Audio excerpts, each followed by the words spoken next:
Hey athletes, over the last few years, I have learned that doing less things and doing them better is such a better way to go when it comes to training for sprinting and jumping. There's a program out there that I ran across a couple of years ago called Feed the Cats, and Coach Tony Holler, he's here on YouTube. You can go and check him out. He's got some really, really awesome stuff, and he's not the first person to do this or talk about this. He has been doing it for 20 to 25 years, but there's several other coaches that have keyed in on this similar concept. I like his a lot because it's probably the most simplified, and so it's going to be the easiest to start out with. So the first year I did this, well, I guess let me back up a little bit. So I started doing less and less after what I had experienced going into Tokyo, the Tokyo Paralympic Games. Um, I'm trying to think of what the best way to start this story is. Okay, well, let's back up. So when I was in college, I was a college jumper, and for a couple of years I was on the 4x1 and 4x4 teams. So in college, I did more of an old school traditional program where, even though I was a jumper, my scholarship was in jumping. I did run on those relays for a couple of years, but that's not what I was being got my money to do. I was being there for a bit jumper. But even as a jumper, I ran a ton of 300s. I ran a ton of 500s. There was times when we ran 600s indoors and 150s, 200s, like all of this stuff. And so I just thought that was normal, and I was convinced that I needed to be in really good shape to be a good jumper. And to be honest, I did fairly well, and I was in really good shape. I jumped well, but the problem was, and I learned this later, is I started getting hurt. And, I thought, oh, maybe I didn't warm up good enough today, or maybe it's just one thing or another. I didn't eat good. And it was a combination of a lot of those. Like, I definitely did not eat enough protein, didn't eat enough fruit, vegetables, and didn't get enough vitamins. Like, there was a ton of stuff. I definitely didn't get enough sleep most of the time through college. So there's all this stuff that added up. But the end result was, when I went to do these harder workouts, I wasn't prepared, and so I would get hurt, especially when we did back-to-back harder workouts. So it would be like the first day I'd be fine, my body could handle it, and then eventually it broke down. But I just was like, oh, this is a college track. This is what you do. You deal with injuries. You do your best to prevent them. But at the end of the day, it's what, as an athlete, you're going to get hurt, right? That was my thinking. And once I graduated college, started doing Paralympic stuff again. I was a jumper, but I just was training the way I was taught. And nothing against my coach, because I had an amazing coach. He was a great jumps coach. He got me to some great improvements, and he did a ton of research. And so, based on his research, he felt like these were some of the best ways to train jumpers. But obviously, like anything else, there's new evidence that's always coming out, and then there's always people with different views, right? There's more than one way to skin a cat, they say. So he had picked his way that he thought was best, and it's great. But I continued to train like this as a jumper. And then when I found out that I wasn't, and this is a whole nother topic, but I ended up not being able to jump in the Paralympic Games in Rio. I ended up needed to run the 100 and 400, and thankfully I had experience doing that. And my skill level within the Paralympic sport and my classification, I was able to make the team. So that was fine. And then I went back to jumping after 2016. Again, I went back to training the way that I had been taught to train, even though I was just jumping and I was running, and I was getting hurt a lot. And I was like, gosh, man, I'm getting older, I'm sleeping better. I'm stronger, like all this stuff, but I'm still getting hurt. And it wasn't until probably, I don't know if it's 2019 or 2020, but somewhere in there, when Tokyo was getting closer, before we knew about COVID. But I had I just decided, like, you know what, this is kind of silly, right?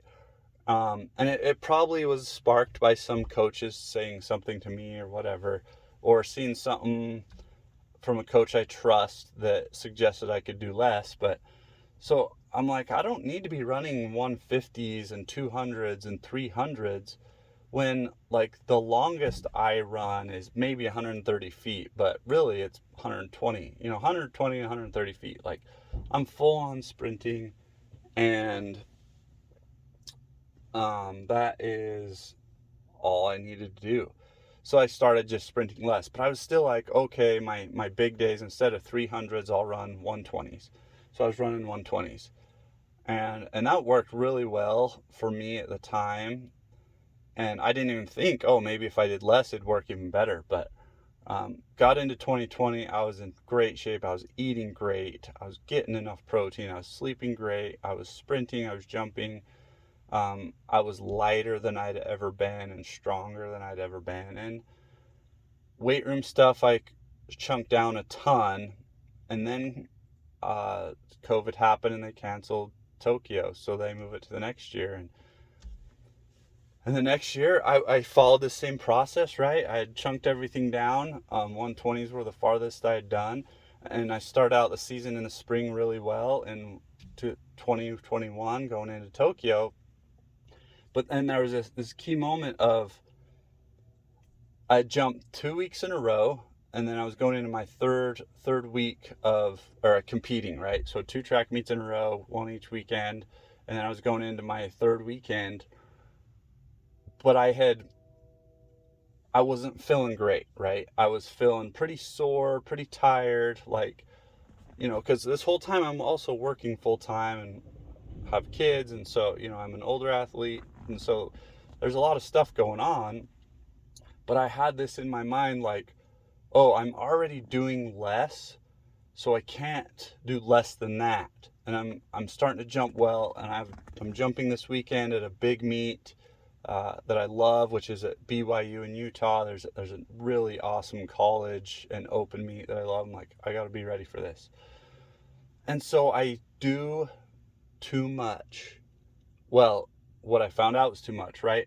I was sore and tired, so I'm like, okay, I'm gonna take Monday off, jog around on Tuesday, and then on Wednesday I'm just feeling like, oh, I'm still a little sore and tired, have some achiness in my hip or my hamstring, so I really don't want to overdo it because I want to be ready to jump this weekend. And so I didn't. I was like, okay, I can't run, I don't want to do that stuff, so I'm just gonna crush some abs today. And this was Wednesday, and I was incorrect. I was actually jumping here at Idaho State, where I'm from, in Pocatello. That's where I went to school, and they just got a brand new track, and this was their first meet they will have hosted for probably 10 years, 5 to 10 years, and the track is beautiful, and I was so excited. My family was coming to watch me jump, and I was like, this is going to be awesome. I'm jumping well. So that, it wasn't the BYU meet. That was the next week. This was this meet. And so anyway, I crushed the abs on Wednesday, and I did a ton, and I was feeling a little sore in my abs. You know how that good feeling, you're like, man, I feel good. Like, I didn't get a lot of work on the track this week, but I'm feeling great. Got a little work in the core, and I'm sweating, and, things are good. Well, because I had overdone the abs, like, my hip flexors ended up the next day being super tight and sore. And then on Friday, morning of the day of jumping, I'm like, oh my gosh, my hip flexors are killing me, right? They're so sore from that core workout. And ended up going to work that day, which I should not have done. Went through, jumped a couple times. It didn't go well. I wasn't feeling good.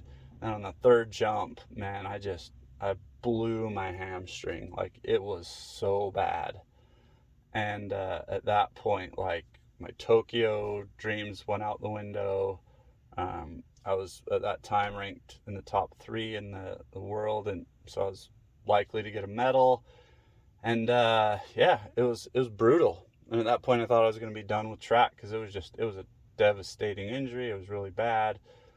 Um, and what I had learned from that experience was you always need to do even less than you think you need to do. And then when I started getting back into it and going into coaching high school track that next season, I I was just researching stuff like what new ideas are out there, right? I wasn't specific looking for something that says do less, but I was just like, what new ideas are out there? And I ran across Coach Tony Holler. He starts talking about doing, way less. So just enough to get our performance benefit. He's talking like doing 3 40-meter sprints twice a week and then some plyometrics the other 2 days a week, and that's it. And I'm like, dude, that is like way less. Like, even for a jumper, like, that is not enough, right? But I continued to listen to him, research others. I had been familiar with Cal Dietz and his strength and conditioning program, and he doesn't necessarily do less, but he talks about being very specific in your training. And then Chris Korfus talks about doing less. Dan Path, who's a renowned Olympic coach, talks about doing less and it's the only things you need. And so I just started seeing this trend of coaches saying we just need to do less stuff. And as I thought back on it, I was like, man, if I wouldn't have crushed those abs, like, yeah, I might have been a little bit out of shape, but ultimately I wouldn't have been, because it was really only 4 or 5 days off and I'd been training for 8 months. So it really wouldn't have been a big deal. And I would have went out and I would have jumped well.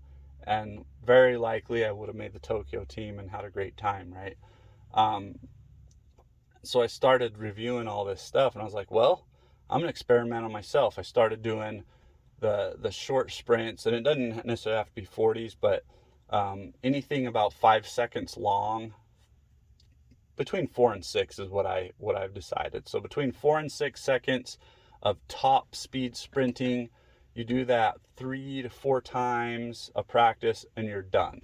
So at the most you're running 150 meters total, not a 150, not 3 or 4 150s, but 150 meters total.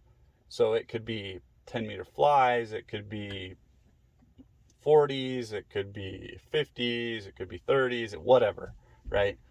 And then you get full recovery in between, which is another cool thing. And so it's like, man, this idea, at first I was like, that's not enough. And as I've started to do it for myself as a jumper, like, it's been phenomenal. And I've also scaled back my actual jumping, like, 6-ish. Bushek Nader talks about like 6 sets of 10 reps of plyometrics is all you need in a day. So I started scaling back my plyos. Instead of doing an hour's worth of plyos, I started just doing, finding 6 different plyos, doing about 10 reps of each, being done. And in the weight room, I've scaled back a bunch, and it's been phenomenal for me. And granted, I am a little bit older, so I'm in my mid 30s.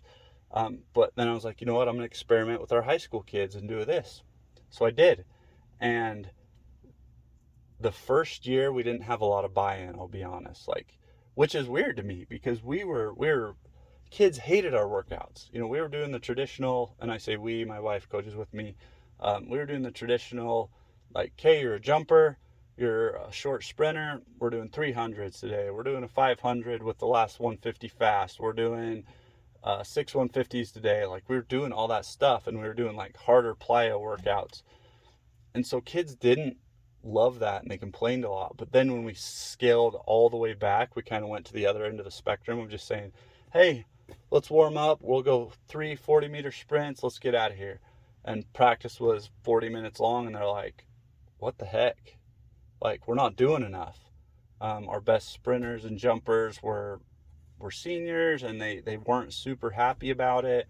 And so it was a really hard transition, but the kids that really bought in did well. And then last year was our second year doing it, and a lot of that negativity, those kids graduated, and so we had a lot better attitude this last year.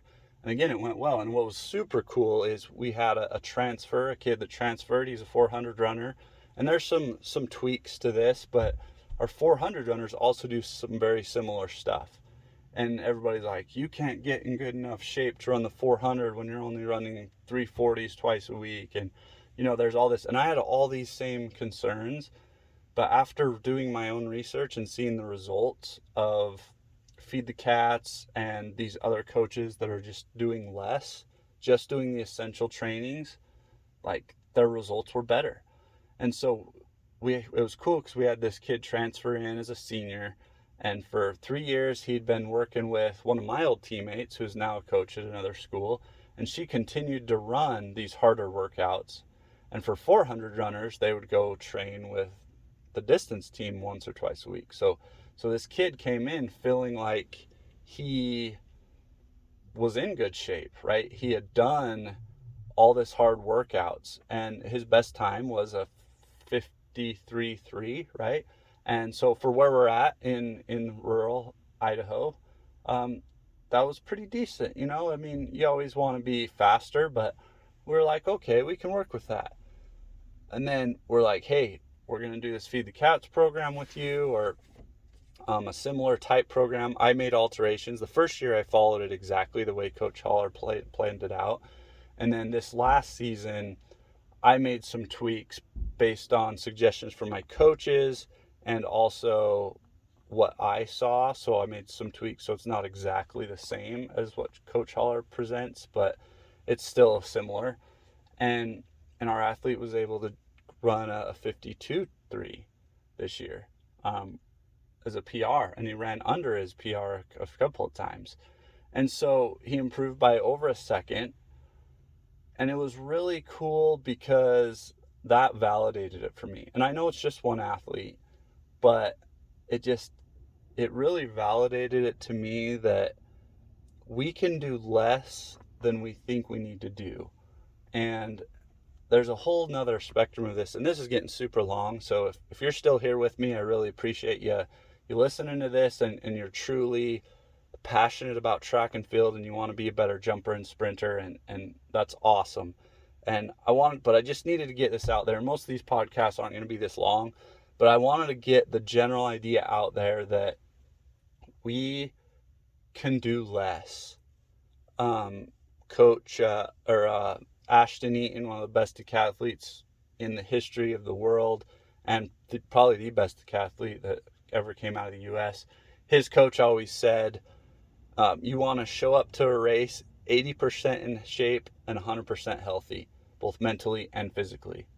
And so the biggest thing of this whole thing is like, yes, we've seen some great results, but our athletes are more healthy. We have less injuries. Coach Tony Haller says he's never had shin splints doing this, and I don't know if I believe that because we still had shin splints, but we had less overall injuries doing this training program. So kids were more healthy and they were more happy. Like they didn't show up and they weren't dreading like, oh, I just, grinded out 8 hours of school. Like you guys, you're grinding out 8 hours of school, especially if you put a lot of effort into your school. It's exhausting. And then show up to track practice and be like, crap, I got to go run my guts out. Like, I don't know if I have the mental energy for that. Like, you guys probably felt that before. And especially you're like, man, I'm a jumper and I run the 100 or maybe the 200, but I'm out here running my guts out and I'm just exhausted from school and it's just mentally hard. And so we've seen a lot of improvement in our mental mindset and our happiness with our athletes going to this doing less approach. And I'm really excited about it. So in this channel, in this podcast, the videos I'm going to share, I'm going to talk about like exactly how I train our jumpers and their sprinters. And you're going to see how all this is implemented. But I wanted to set the framework, give you some backstory on how I personally went from doing all this extra stuff and thinking that it was necessary to having an unfortunate injury right before the Tokyo Games where I was going to retire after, to really that causing me to sit back and say, what do I need to do to change my training so I'm not hurt as much and I'm not scared of getting hurt. and then experimenting with our high school team, and in year 2, the really good results we saw. And so I really wanted to get that out there and lay it out so you have an understanding of what we're doing in this channel. So go ahead and check out Coach Tony Holler at Feed the Cats. Again, I tweak some stuff, and I'll show you how we apply it to jumping specifically, because there hasn't really been a lot talked about on how to apply Feed the Cats. And I'm still experimenting, which part of this podcast will be things I'm experimenting with. And then the videos that I post will be more of like, hey, I experimented, this is what I figured out. This podcast is more of my raw thoughts. So I might ramble for a while like I did this time, or it might be short. So thanks for listening. Hope y'all all have a great summer. Make sure you're taking care of yourself. Keep working hard, but also resting hard too. Taking a lot of recovery. And I'll see you in the next one.